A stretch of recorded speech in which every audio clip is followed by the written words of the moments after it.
Ladies and gentlemen, family and friends, scholars and dignitaries, welcome to another episode. Welcome to my world.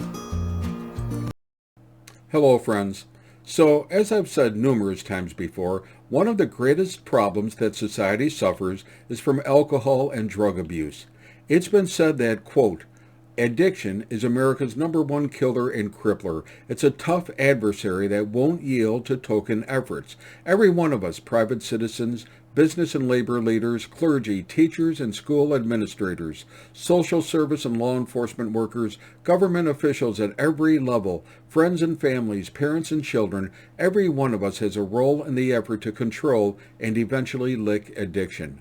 In fact, one report previously released by the National Center on Addiction and Substance Abuse at Columbia University stated that addiction affects 16% of Americans ages 12 and older, some 40 million people, and that's more than the number of people with heart disease, diabetes, or even cancer.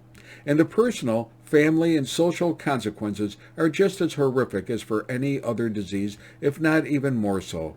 Now, I'm not going to go into the harms that drugs, including marijuana, cause, but suffice it to say that both the quality of life you live, the number of problems you suffer in life, the degree of your satisfaction in life, and the quality of your relationships with your family and friends are all negatively impacted by drug use, especially and including marijuana.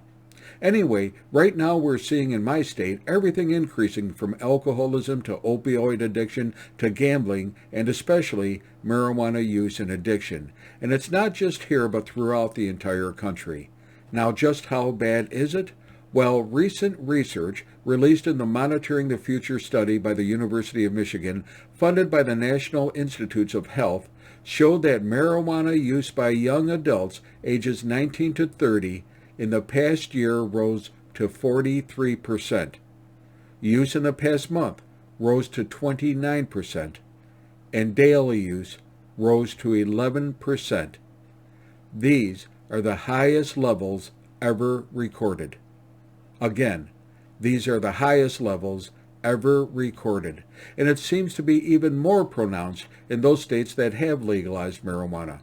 Now, the Monitoring the Future study is a survey of alcohol and drug use. It's a national survey and has been conducted every year by the University of Michigan since 1975.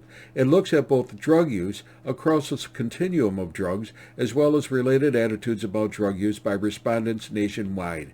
It's funded by the National Institute of Drug Abuse, a component of the National Institutes of Health. Again, to me, what is so remarkable is that, if I remember correctly, drug abuse was at relatively low levels around the year 2000. Give or take, past year use by young adult men ranged at about 10% and by women at about 5%. Compare that now to the all-time high of 43%, and it's unbelievable. Now, I'm not going to go into the harms of marijuana use. I've made several other videos showing specific harms that can occur with use, and the links are in the description below. But one study by the National Household Survey on Drug Abuse does deserve some mention. It was reported that among those using marijuana on 12 or more days during the past year, 58% of people had one problem that they related to their marijuana use. 41% of people had two problems related to their marijuana use, and 28% had at least three problems that they related to their marijuana use. And for teens, it was even worse. For those using 12 or more days during the past year, nearly 75% experienced significant problems related to use, and 42% experienced three or more problems, including loss of control over their use. So, that's it. Marijuana use can cause you and your family a wide variety of harms and problems, and yet we have a society that disregards that finding and continues to use marijuana at levels higher and higher, and at levels never seen before. Hey, be safe, be well, and don't use drugs, and may God bless.